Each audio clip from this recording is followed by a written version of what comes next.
Fala rapaziada, estamos de volta aqui com o nosso canal. No vídeo de hoje nós vamos fazer o Andinho Responde, aquele vídeo onde vocês mandam as perguntas lá no Instagram do Fute Diário e a gente responde elas aqui. Antes disso, eu gostaria de deixar um pedido de like, compartilhamento, sugestões, indicações de vídeo pra gente fazer aqui no nosso canal e também para vocês, falar para vocês da Ares Imports, a loja sensacional parceira nossa aqui do canal, onde tem um belo desconto. Manda o nosso cupom lá pro Bruno que ele vai te garantir um belo desconto, uma bela compra, camisas de times brasileiros, internacionais, sul-americanos, seleções, NBA, NFL, enfim, garanta sua compra. Ele também personaliza, tem para pronta entrega. Se ele não tiver a pronta entrega, ele faz também o pedido. Fale lá com o Bruno, camisas sensacionais, já mostrei várias aqui no nosso canal. A primeira pergunta é do meu parceiro Faelzito10. Ele pergunta: sei que ainda é cedo, mas já dá para cravar um grande favorito ao Brasileirão?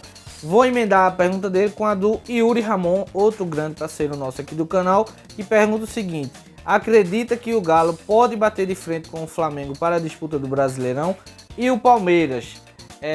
Ainda não dá para cravar nenhuma grande equipe no Brasileirão, já que nas últimas duas rodadas o Internacional deixou escapar 4 pontos no finalzinho, contra o Palmeiras e contra o Bahia.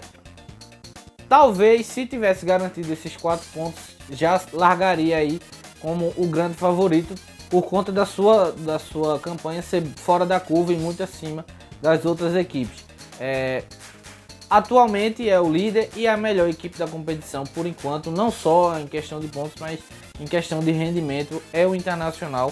Talvez o grande hoje, dia 7 de setembro, quando eu tô gravando, é a melhor equipe do campeonato. Internacional tem o melhor jogador do campeonato, que eu vou falar mais pra frente, mas se fosse cravar hoje, Internacional, a melhor equipe do campeonato, favorita ao título. Flamengo, Galo e Palmeiras foram as equipes que Yuri falou. Difícil que o Flamengo não consiga chegar por conta do elenco. Ainda tem um treinador encaixando o seu modelo de jogo. Pelo contexto todo, por ser a melhor equipe não só do Brasil, como também da América do Sul, é muito difícil não achar que o Flamengo vá disputar esse título. Galo por conta de Sampaoli que vem fazendo um grande trabalho no Atlético, já fez no Santos ano passado. Palmeiras também corre ali por fora entre as 4 equipes citadas. Eu acho que é quem tem menos chance de título por conta do futebol muito pobre que vem sendo apresentado. Pergunta do Nandes1910, meu parceiro Fernandes. Não é sobre o Brasileirão, mas você acha que pelas contratações teremos a melhor Premier League da história? Talvez. Grandes contratações, Chelsea movimentou muito bem, Liverpool manteve a base, manteve treinador, Manchester City também a mesma situação, manteve base, manteve treinador. Provavelmente deve chegar mais algum outro reforço. Se não for a melhor, deve ser uma das grandes Premier League da história. Tomara que não tenha o que teve nessa última temporada, o que teve a duas com o Manchester City, que é uma equipe muito acima de todas as outras, O que aconteceu na penúltima temporada, onde Liverpool e Manchester City disputaram ali pau a pau, uma reta final sensacional. Eu acredito que seja muito melhor, a competição também fica muito mais legal de ser assistida. Tomara que nenhuma equipe consiga disparar e fazer uma campanha muito acima das outras, que seja um título ali disputado pau a pau, ponto a ponto, na reta final. Acho que será uma das grandes Premier League da história. Pergunta do Adri Souza, nosso amigo Didico, também parceiro aqui do canal. Se você pudesse fazer três ajustes no Cartola, quais seriam? Primeiro, tirar Marcos e Newton da minha equipe, da Mongólia. Mentira, eu tô zoando. Primeiro, o Pro, ele tem menos vantagens. Eu sei que é uma forma de monetizar a Globo, parece até hipocrisia, mas quem não for Pro, ele poder participar de mais ligas. Uma outra coisa que eu faria seria banco de reservas. Um cara para cada posição, um goleiro, um defensor, um meio campista e um atacante. Você escalaria esses 4 reservas e eles entrariam na sua equipe caso um dos seus jogadores ele não participasse do jogo, não entrasse no jogo. Se, por exemplo, o jogador de última hora machuca, você escala ele e aí você perde, se lascou e pronto. Isso aí seria uma das coisas que eu mudaria. E a terceira coisa acho que seria questão de scout. Tem algumas pontuações que são muito elevadas e outras que são lasca demais a pessoa. Por exemplo, cartão vermelho. Eu acho cartão vermelho muito pesado a pontuação. Provavelmente se um jogador é expulso, ele acaba com a sua equipe, você fica com uma perda muito grande de pontos. Outra que eu acho injusto também é passes incompletos. Passes incompletos acaba tirando muitos pontos dos jogadores. Então algumas questões de scout, algumas pontuações. Xandão, lá do grupo do F4L, mandou 3 perguntas. Vamos emendar aqui rapidinho. Hoje, quem é o melhor treinador do Brasil? Sampaoli, melhor treinador desde a temporada passada. Para mim, ele foi melhor que Jorge Jesus no Campeonato Brasileiro, tá? Só vendo jogos do Brasil, Sampaoli para mim foi melhor do que Jorge Jesus. Quem é o craque do Brasileirão até o momento? Falei isso na primeira pergunta e deixei para responder agora. Thiago Galhardo, grande jogador, vem fazendo grandes jogos pelo Internacional. 6 gols e 3 assistências. O grande craque do Brasileirão até o momento.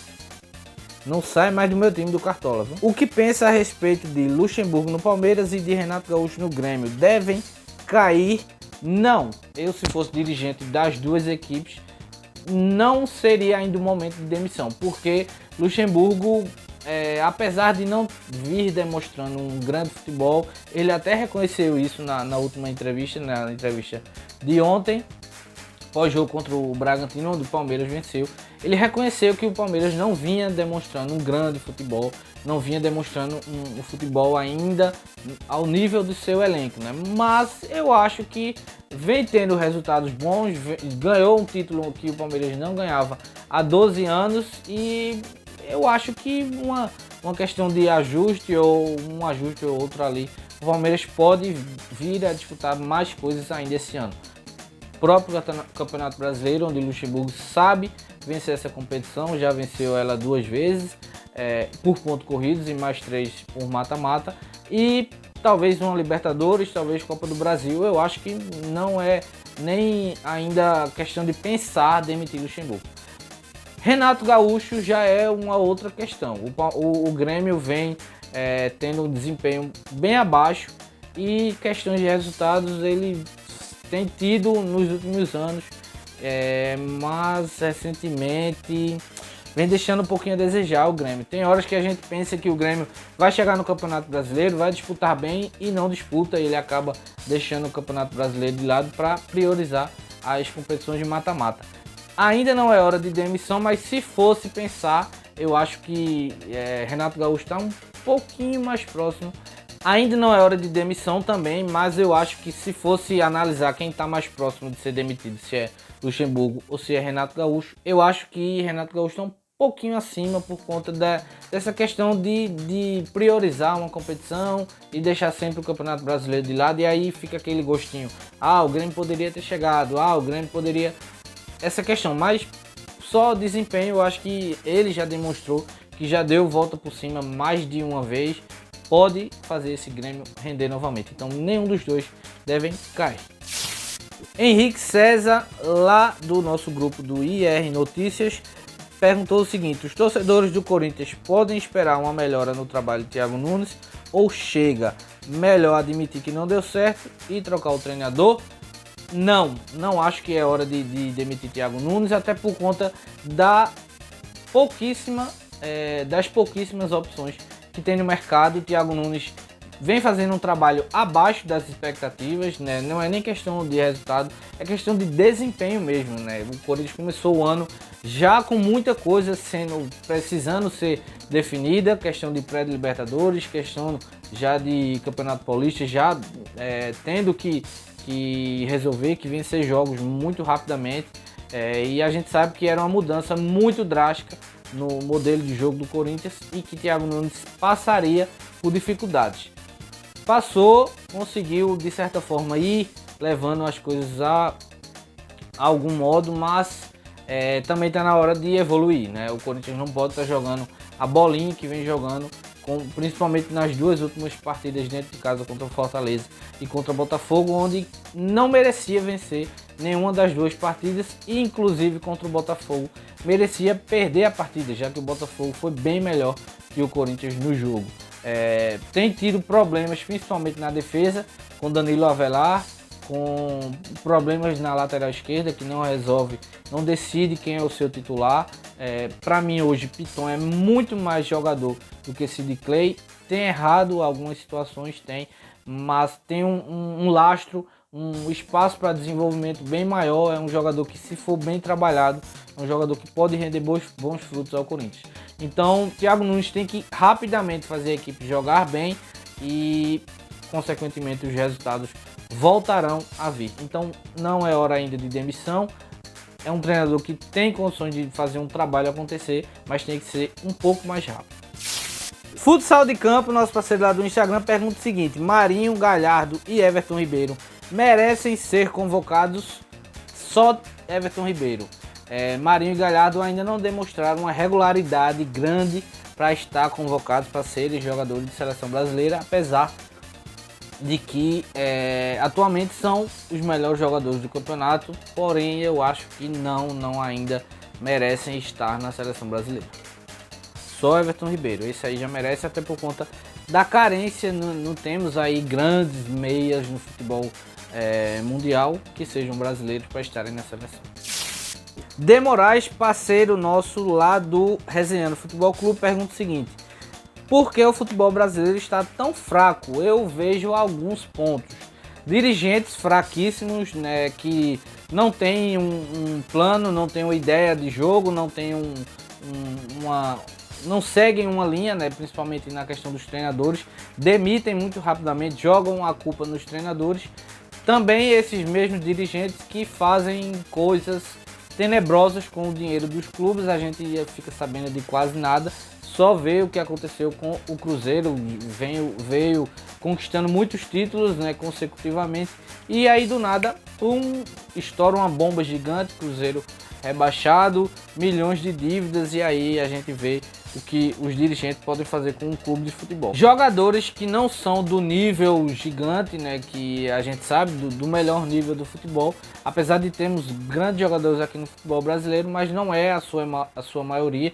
Um jogador aqui que se destaca por um ano, por alguns meses, principalmente se for jovem, ele já parte, já vai para a Europa, já vai para clubes com mais dinheiro que os clubes brasileiros, e por isso a gente não consegue manter um nível muito elevado de futebol aqui no Brasil. E um outro fator, treinadores. Apesar dos dirigentes influenciarem muito no trabalho dos treinadores, dos trabalhos ruins dos treinadores, não dão tempo, não tem paciência, mas os treinadores também não se ajudam, alguns deles, né? A gente vê treinadores que aproveitam-se de ali um momento ruim para mudar totalmente sua filosofia, mudar totalmente seu estilo de jogo, vão apostar na vitória para garantir o seu emprego. Treinadores que jogam de uma forma que às vezes o clube, o elenco que ele tem, ele não condiz com aquilo, e enfim, muito da qualidade do futebol jogado aqui no Brasil passa também pela qualidade ruim dos nossos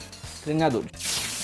Samuel J, lá do F4L, perguntou o seguinte: atualmente quem é o melhor meia do Brasil? Atualmente, agora dia 7 de setembro de 2020, quando eu estou gravando esse vídeo, Thiago Galhardo é o melhor meia do Brasil. Ah, mas ele não deveria ir para a seleção. Não, Everton Ribeiro tem mais longevidade, tem mais regularidade que ele. E se for pegar as duas carreiras, Everton Ribeiro é mais jogador do que Thiago Galhardo. Porém, hoje, dia 7, Galhardo é o melhor meia do Brasil. Davi Cruz, lá do F4L, também perguntou o seguinte: qual o melhor goleiro na atualidade e por que o Volpi? Não acho o Volpi o melhor goleiro de praticamente lugar nenhum, nem de São Paulo, nem do Brasil, nem do mundo, nem da América do Sul. Porém, é um grande goleiro. Finalmente o São Paulo achou um goleiro confiável desde a saída de Rogério Ceni, que o São Paulo busca esse goleiro, finalmente achou isso em Volpi. Não é o melhor goleiro do Brasil, eu acho Cássio, Everton, talvez Diego Alves, um pouquinho melhor que ele. Do mundo nem se fala. Do mundo eu vou falar Alisson, Ter Stegen e Oblak. Adam Oliveira mandou algumas perguntas pra gente, vou responder as 3. Já que a pandemia veio para atrasar tudo, qual sua opinião se o calendário brasileiro e sul-americano mudasse para um modelo europeu? Eu já fui mais a favor, hoje em dia eu não concordo. Porque a nossa cultura, não só do futebol, a cultura, num geral, a cultura do brasileiro, do latino, do sul-americano, ela é bem diferente do europeu. Um exemplo bem prático e rápido. Os jogadores de futebol aqui no Brasil, eles saem de férias, normalmente, né, fora essa questão da pandemia, normalmente eles saem em dezembro e os seus filhos também na escola saem em dezembro. Então, os jogadores têm o mês todo praticamente de dezembro para curtir as férias, viajar com os filhos e tem essa oportunidade já que os filhos também estão livres. Se o futebol aqui acabar em maio, como acaba na Europa, os jogadores vão sair de férias em maio, os filhos estarão ainda na escola e aqui no Brasil será período de inverno, então vai ficar complicado para os jogadores se adaptarem a isso. Os jogadores provavelmente irão chiar bastante e não vão gostar muito. Por quê? No período de dezembro, janeiro, que é o período de verão aqui no Brasil, eles estarão jogando. E no período de maio, junho, julho, que é o período de inverno, eles estarão de férias. Não vai ser aquela mesma coisa. Então, para se mudar uma cultura que vem anos e anos de uma mesma maneira, de uma mesma forma, eu acho muito complicado. Esse é um dos pontos que eu tenho e para mim é o mais claro, o maior deles, que não concordo mais com essa mudança de calendário. Adam de novo perguntou o seguinte: qual a sua opinião e o grau de importância dessa nova lei da CBF, em que todos os atletas convocados recebem os mesmos valores por convocação e por premiação? Eu acho que a CBF está tentando diminuir a distância que existe entre o futebol feminino e o futebol masculino em questão financeira. É um pequeno pontapé, um pequeno passo que a CBF está dando. Porém eu não sou daqueles que dizem as mulheres devem ganhar o mesmo que os homens no futebol, babá. Não concordo com isso. Eu concordo que deve ser uma distância bem menor, só que para isso o futebol feminino ele deve ser valorizado num todo, num geral, deve ter melhores competições, melhor nível de competição, deve ter melhores bilheterias, mais gente assistindo jogo do futebol feminino e tudo isso no geral, seja televisão, seja em redes sociais, seja por streaming, seja nos estádios realmente quando tem jogo. Então, para se valorizar o futebol feminino, ele tem que ser no geral, não é pagando o mesmo que o futebol masculino nas seleções que isso vai acontecer. É um pequeno passo. Eu acho que a atitude da CBF é para tentar começar a diminuir essa distância que tem. Só que para isso tem que ser no todo, não apenas no salário. Mais uma pergunta do Adam. Ele pergunta o seguinte: com o provável fico de Messi, quais as chances de Koeman fazer esse Barcelona dar certo na nova temporada? Rapaz, muito complicado, viu, essa questão do Barcelona, porque inclusive gravei um vídeo recentemente da reformulação do Barcelona, assistam, está aqui no cardzinho. O Barcelona ele tem que mudar muita coisa, não é só Messi ficando, não é só trocando de treinador que vai conseguir mudar, que vai conseguir fazer boa temporada de novo. Ronald Koeman chega como uma grande aposta ao Barcelona, já que ele não fez nenhum trabalho que, assim, em grandes clubes nesse nível do Barcelona, que o credenciasse a estar no Barcelona atualmente, né? Ele chega como um jogador histórico do clube, como um treinador promissor, mas que ainda não demonstrou nesse nível. Messi ficando dá ali 30, 40% do que o Barcelona precisa, só que tem todo o resto. Vários jogadores que precisam sair, diretores que precisam sair, mudar a política de contratações do clube, que tem ultimamente gastado muito mais dinheiro do que gastava antigamente, e valorizar mais a base, trazer mais jogadores de La Masia para o Barcelona continuar sendo equipe para muitos anos, né? Se você olhar hoje o Barcelona, você não imagina os 11 iniciais, você não vê 5 jogadores desses atuando no Barcelona daqui a 5, 6 anos, né? Então tem que ser um time que se forme para agora e para o futuro do Barcelona. Então jogadores como Piqué, Busquets, Rakitic, que já saiu, Vidal, Jordi Alba, Luis Suárez, então vários desses jogadores não podem mais ter tantos minutos, ter tanto espaço no time Barcelona, tanto é que o Barcelona não é mais competitivo como time e os resultados recentes demonstram isso. Última pergunta do Vanderson Melo, lá do IR Notícias do Futebol. Ele pergunta o seguinte: seu top 5 jogadores, muita mídia e pouco futebol, e seu top 5, muito futebol e pouca mídia. Um abraço lá para o grupo do IR Notícias. Top 5, muita mídia: Pogba, Ederson, goleiro do Manchester City. Eu acho ele um grande goleiro, só que colocam ele acima do que para mim ele é. Ele não é nem perto do goleiro que Alisson é. Ele é um grande goleiro, merece ser convocado, merece ser o reserva da seleção, só que não é perto de Alisson. Alisson é muito mais goleiro que Ederson.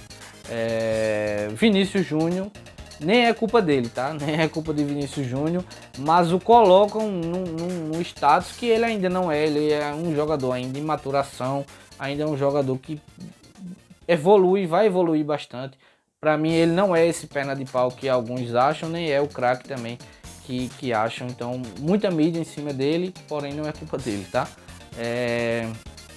Boateng, zagueiro do Bayern de Munique, acho ele um grande zagueiro, só que também acima do que ele rende, daquilo que ele joga. E Maguire, zagueiro do Manchester United, que veio do Leicester, fez uma boa Copa do Mundo, um jogador que atuou bem na Copa do Mundo e por isso elevou demais seu valor, seu patamar como zagueiro. Nunca achei ele esse zagueirão imenso todo que todo mundo, que várias pessoas acham que o valor dele propôs isso, mas e por isso acho que ele é muita mídia em cima de Maguire. Pelo outro lado, pouca mídia em muito futebol: Thomas Müller do Bayern de Munique, Kanté, volante do Chelsea, joga demais.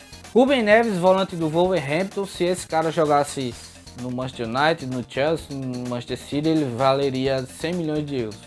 Joga muita bola Ruben Neves. Jamie Vardy do Leicester, mesma coisa de Ruben Neves. Se jogasse numa equipe maior, não vai jogar, né, por todo o histórico, toda a identificação dele com o Leicester, mas joga demais, muito melhor do que vários centroavantes de equipes maiores. E Henderson do Liverpool joga muita bola, faz um trabalho sujo no Liverpool, foi reconhecidamente, nem acho, tá, que ele foi o melhor jogador da Premier League, mas foi reconhecido como tal. Não achei justo, mas um jogador que tem também para o mundo todo do futebol, ele tem pouca mídia sim, joga muita bola, Henderson. Então é isso, rapaziada. Se você gostou, clique em gostei, inscreva-se no canal, comente sobre esse vídeo, deixe seus comentários sobre se você concorda, discorda de alguma opinião que eu dei aqui. Compartilhe esse vídeo, nos ajuda a crescer cada vez mais no nosso canal. Valeu!